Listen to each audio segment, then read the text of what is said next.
Hello everyone, this is Asma and I'm back with another how-to video because these are my favorite ones to make. Today I'm here to talk about something that I see a lot of girls struggle with, and that is emotional safety. And I used to struggle with this a lot. I used to have a very oversimplified concept of emotional safety until I realized that there's a lot of micro things that can make us feel safe or unsafe. Maybe you've lived in a survival mode growing up or in your adult years, and even if you are physically safe right now, you find yourself mentally unsafe because your brain is trying to protect you, and this could be affecting the quality of your life, your health, your relationships. So I'm here to share all the practices that I have learned through personal experience and from psychology that has helped me feel more emotionally safe. First, let's be clear on what emotional safety is. In simple words, it's the feeling of being accepted and loved for who you truly are and for your needs and emotions. It's a basic human need. It's the foundation of all healthy relationships. You deserve to have an open space to be vulnerable, to be your authentic self. Unfulfillment of this need leads to emotional unsafety. So I'm here to tell you that it is possible to feel safe, and it starts with you. The first step to build an internal sense of safety is to define what emotional safety means to you. What are your limits, your boundaries? What are your triggers? How do you like to be taken care of? What are your needs? So start being more self-aware. How many times in a day do you take a pause and observe how you're feeling? How do you feel when you wake up, when you're talking to someone, when you get criticized? How do you react in conflicts? Just start being more curious about yourself. You could either be on the avoidance spectrum, where you don't like to be in tune with your emotions, you don't want to feel things, so you just shut it down. Or you could be on the anxiety spectrum, where you feel a lot, a little too much, it's overwhelming, like you overthink and you turn a small problem into a big one, and you just can't help it. The thing with emotionally unsafe people is that they are hypersensitive. So things like yelling, neglect, criticism, intimacy are like existential threats. Like, it puts you in a state of survival. So you need to figure out what your triggers are. How are you reacting subconsciously, and what role do you play in feeling emotionally unsafe? So once you start being more self-aware, more observant about your needs, your fears, the next question to ask yourself is, how do I respond to feeling emotionally unsafe? The old me used to think that I need to regulate my emotions. I should change the way I feel about certain situations and people. Like, I shouldn't feel angry or anxious because I cannot control them. I can only control myself. There is a fine line between controlling your emotions and controlling the way you respond to those emotions, aka behavior. To regulate something means to control it. Emotions are feedback. It's a signal from our body giving us information that this is how I feel right now. When you undermine, suppress, or deny your emotions, you're essentially telling your body, hey, don't give me this feedback. Don't make me feel angry or frustrated or anxious about the situation.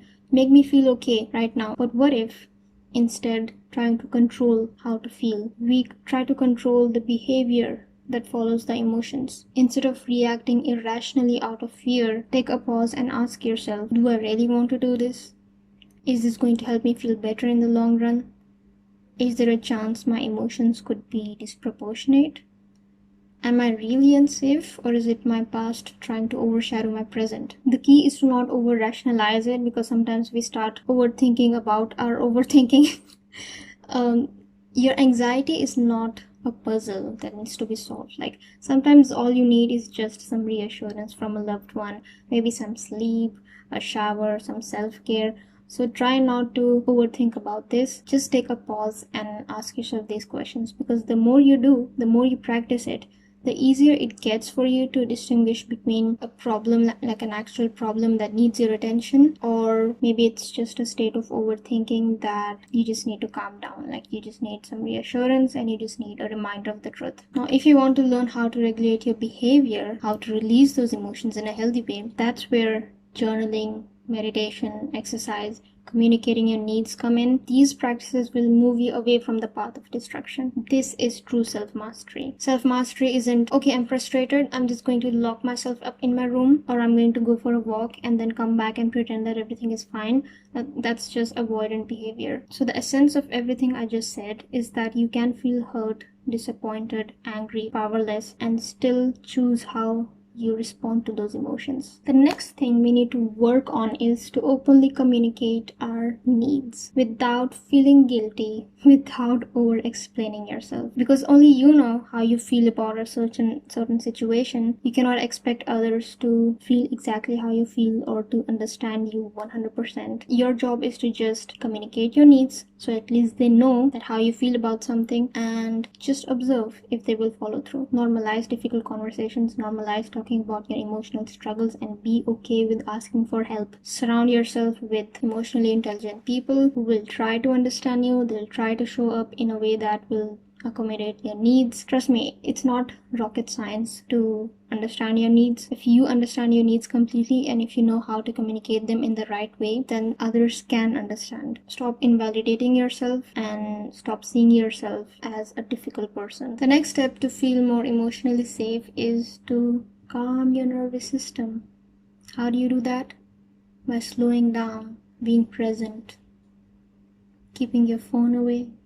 Google the term vagus nerve, because activating that nerve is the key to feel emotionally safe within yourself, to feel relaxed, and to activate your parasympathetic nervous system, the rest and digest mode. And you can do this by somatic exercises, spending time in nature, journaling, even yoga. Just start deep breathing. Like, as someone who is new to this, just start taking out 5 minutes in your day and start deep breathing. The second you know that you're going to feel stressed out, take a pause and start deep breathing. You're just giving a signal to your body to feel safe. Other ways you can feel safe is to create a safe space for yourself.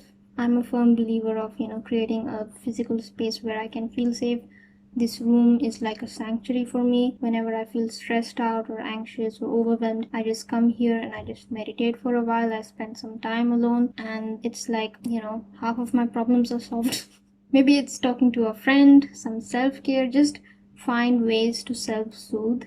I remember making a video about this a few months ago, so you can check that out. Lastly, practice gratitude. I know this goes without saying, but sometimes we just need reminders. I saw this post on Pinterest and I found it so beautiful. Ask yourself, what's good about this moment right now? Is the sun out? Can you hear birds? Are you drinking coffee? Can you smell freshly cut grass? Is your bed soft and warm? These little things are also precious and yet seem so arbitrary. I don't know, something about this quote, it just makes me feel like I have everything I need to feel happy right now and to feel safe right now. Everything I shared in this video is not just to be practiced on tough days when you're feeling emotionally challenged. Being grateful, asking for help, prioritizing your time and self-care should be a way of life. Because what use can you be for others if you are not even taking care of yourself? So stop seeing your needs and all these little practices as a luxury. And most importantly, surround yourself with people who will help you in feeling more emotionally safe. Thank you for watching. I hope this video helped. It took me a long time to make this video, honestly, because I don't know, for some reason I had to sit down and ask myself, like, every video is an exercise for me, by the way. Like, I have to sit and ask myself, like, okay, so what makes me feel emotionally safe? So I think this was a good exercise for me as well, and I genuinely hope that it helped you. Please feel free to share any tips or practices that you do that make you feel safe. And yeah, I'll see you in the next video. Bye bye.